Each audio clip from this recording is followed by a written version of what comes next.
to draw the stress strain diagram for mild steel.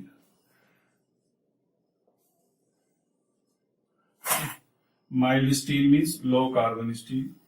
Low carbon steel means low carbon steel or mild steel.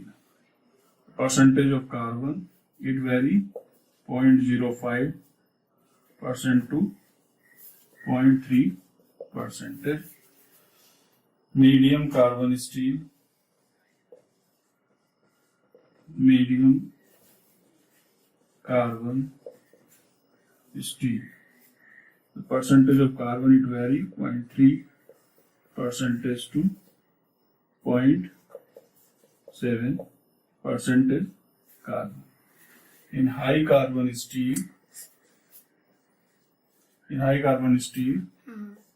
the percentage of carbon, it vary from 0.7% to 1.5% carbon. Now, here we will draw the stress strain diagram for mild steel. So first of all, for mild steel, the stress strain diagram. This is my load versus deformation diagram. This is the load. This is a load, applied load versus deformation.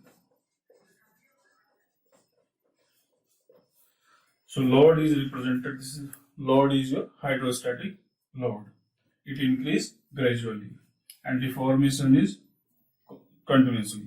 So load is represented here by the engineering stress and the deformation in terms of strain. So this is stress is represented by symbol sigma, and engineering strain is represented by the epsilon.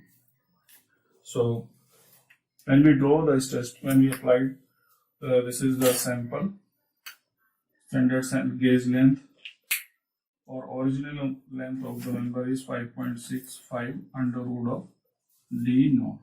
D naught is the diameter of the sample, and the sample is like maybe the cylindrical, like this.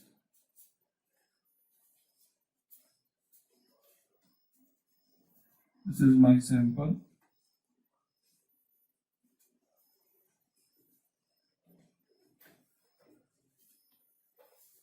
The cross-sectional area here reduces. This is the gauge length. L is your 5.65 under root of D naught. It comes under joule. So here we apply the uniaxial applied load. Applied load is your uniaxial, and it increases gradually. Hydrostatic load we applied here. So in this, when we draw the stress strain diagram, the stress strain diagram represents the material behavior. When we draw the stress strain diagram, the graph comes like this. This is my horizontal axis. This is the stress, is represented by stress y-axis, and this is the strain x-axis. From when we draw the stress strain diagram, so it comes like this from O to A. From O to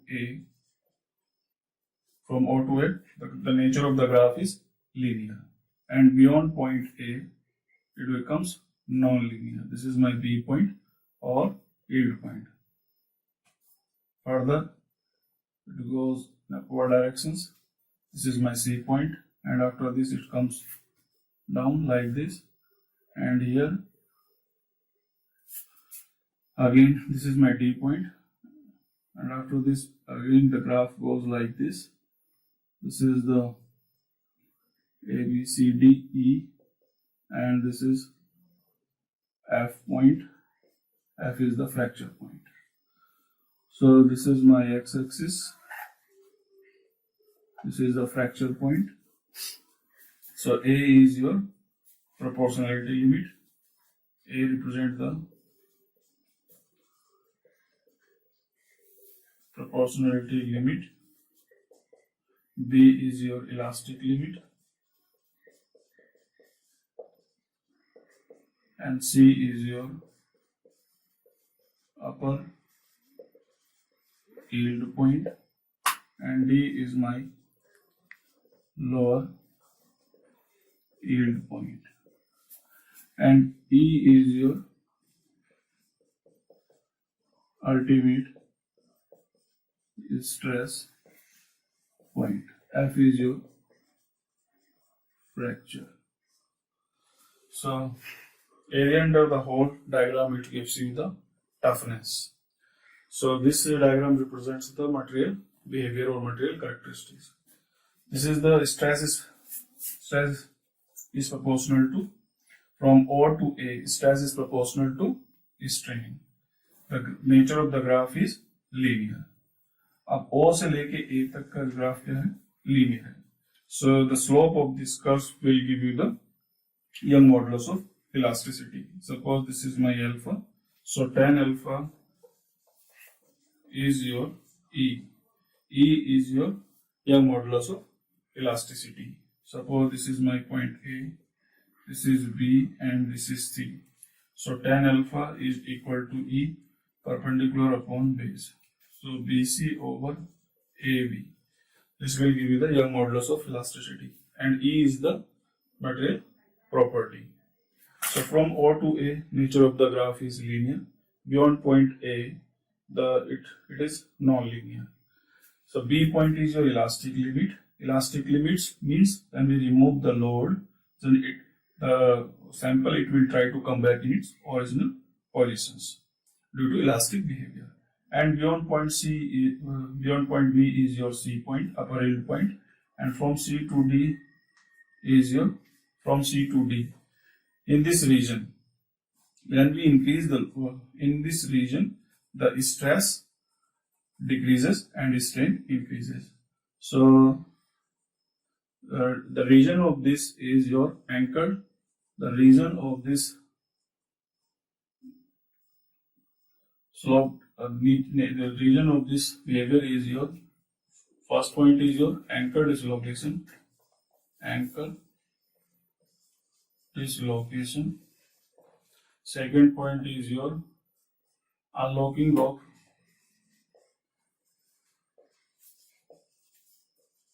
pinned dislocation.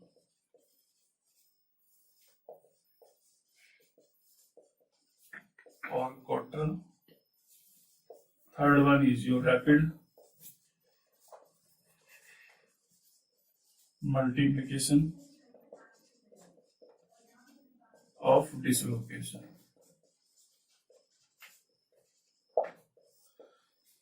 So C to D means यहाँ पर क्या हो रहा है, आपका load decrease हो रहा है बट स्ट्रेन इंक्रीज हो रहा है.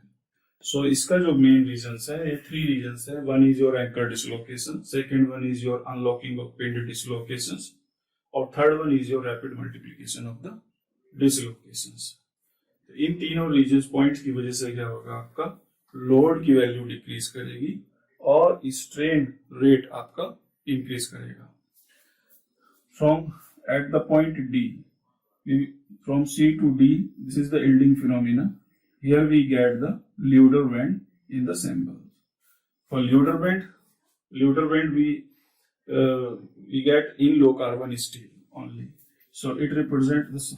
In this case, when we applied the tensile type of load, so some marks will appear at the surface of this specimen. So somewhere it will yielding, unyielding. So the marks represents the yielding. So this, in this way, the yielding or unyielding. So yielding or unyielding generates some band or rough surface appear due to the stress concentration near at the gauge length. So this type of band called the Lauder band. From point D to E, this is the strain hardening region. Strain hardening region. The main strain hardening take place due to one is your dislocation. Second point is your natural impurities or inclusions,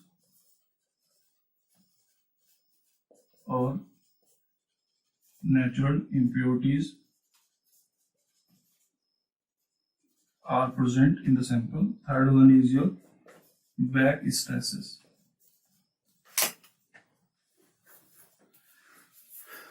So in ferrous material, cementite present as a natural impurities. In case of the non-ferrous material or material oxides are present as a natural impurities. So from D to E, due to the strain hardening, means the, under the influence we have a number of the slip planes in the crystals. So and some natural impurities or voids in the material. So under the influence of the shear stress, like or if without under the influence of the shear stress means like or unlike type of stress, annihilated effect of each other. But under the influence of the shear stress,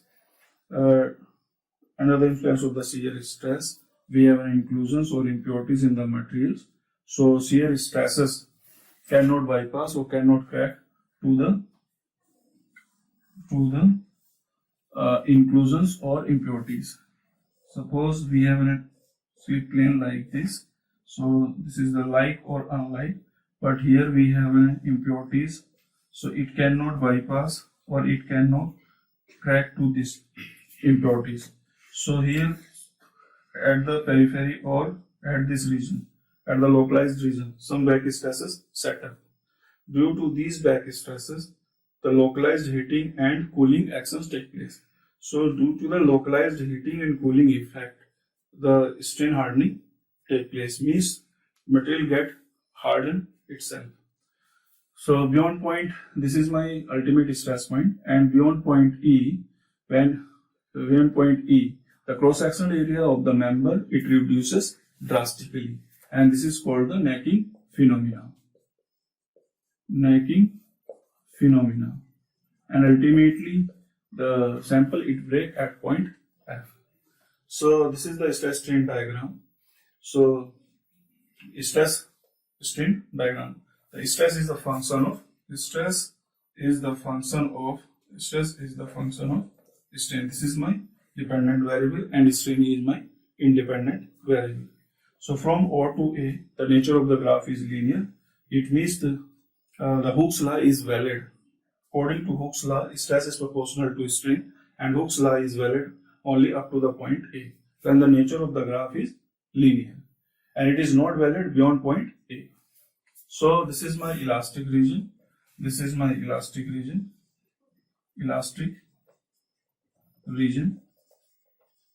And beyond point V, this is my plastic region.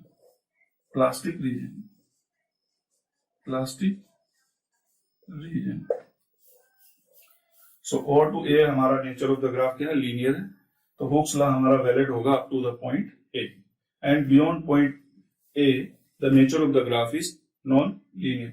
If we remove the load, applied load, then it will try to come back in its original positions due to elastic behavior. But beyond point B, the permanent changes will take place, and this graph is independent to the geometry of the sample. The sample geometry may be the square, the sample may be the cross-sectional area of the sample may be the square, cylindrical, according to the arrangement or setup. But it is when we applied the load, tensile type of load, the stress strain diagrams comes like this, means it is independent to the geometry. So this is a stress strain diagram for the mild steel. So these are the main points. So one is your toughness.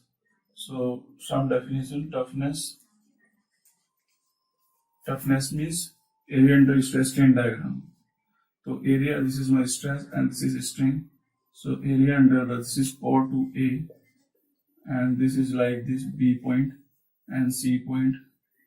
This is my D point, and it is like this D, E, and F. So area under the whole area under the stress strain diagrams will give you the toughness. The area toughness. Number second is resilience. Resilience means strain energy absorbed by the material within elastic limit, that is resilience.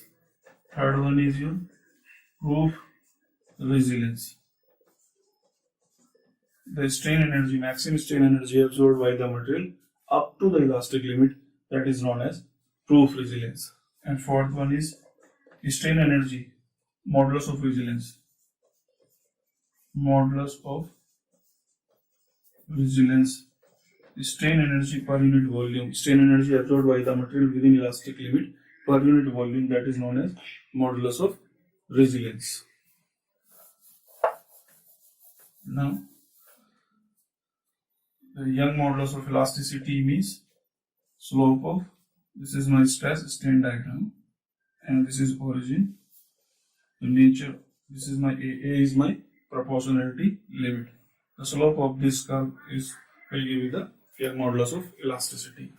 Another is your scant modulus. Scant modulus. The scant modulus means this is the stress and this is strain. Stress is my dependent variable and strain is my independent variable. So nature of the graph is A, P1 point B, and this is my point C and D. Suppose this is D, E, and F. So if suppose this is my B point and this is my A point. So slope, and this line cuts at the 2 point. The slope of this line gives you the scant modulus. Another one is your tangent modulus. Tangent modulus means slope at any point. Give you the stress strain diagram. This is my A, this is my B point, and this is my C point. Suppose this is my D point. So stress strain, and this is E and F. So tangent, when we draw the tangent at any point, then this is called the tangent modulus. Now stress strain diagram under the influence of repeated loading and unloading case. So loading and unloading case. The stress strain diagram, loading, unloading, and unloading alternatively. Loading and unloading under the influence of tensile stress.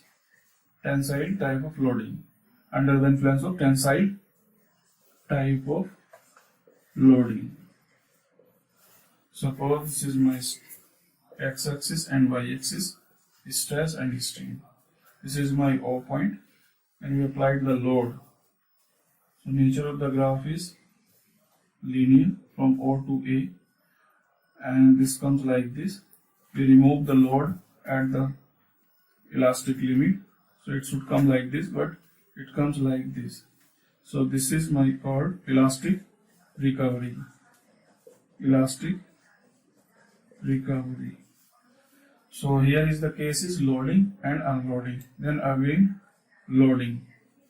So this type of non-linear curves generated, again unloading and loading. So in this case, the yield point. This is my suppose y1, this is y2, and this is y3. So yield strength due to strain hardening phenomena, the yield strength of the material increases in case of loading and unloading, alternatively loading or unloading case under the influence of tensile type of loading. Similarly, for compression type of loading, compression type of loading or unloading case. So this is my origin, this is the stress, and this is the strain axis. So initially the graph is like this, O to A, and it is like this. If you want that, this is the yield point y1. In unloading case, it will go like this, and again when we apply the load, the graph like this. Then again unloading. So loading and unloading case. Loading and unloading case, this is my y2 and this is my y3. So yield point in this case also increases due to the strain hardening phenomena. Loading and unloading under the influence, alternatively under the for compression type of loading. This is compression type of loading. So yield strength of the material increases. Now the stress strain diagram, loading and unloading, but nature of the load, nature of loading, alternatively changes from tensile to compression.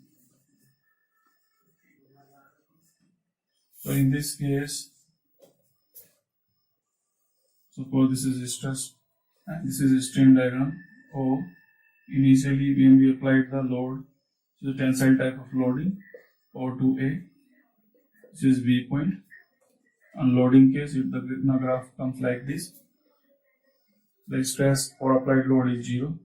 Now we applied the compression type of loading, so it goes like this, unloading, and then again tensile type of loading.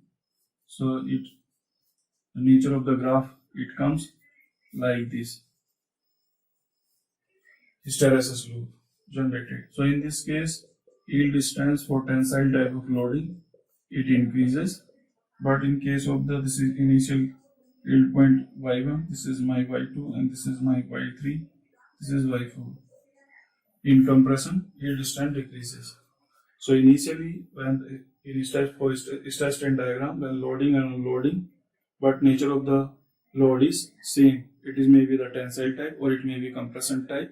So in previous two cases, the yield strength increases due to strain hardening phenomena. But when the loading and unloading case, but nature of the load, alternatively it changes from tensile to compression.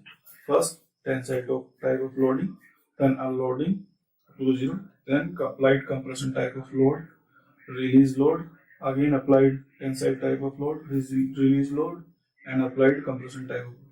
So in this case, the nature of the graph, the loop comes like hysteresis loop generated. So this phenomenon or this effect is called in this case, the yield strength during the tensile type of loading increases and during compression type of loading decreases. So this phenomenon is called this effect is called the Bossinger effect. Now in next lecture I will discuss further about the stress strain diagram. Thank you.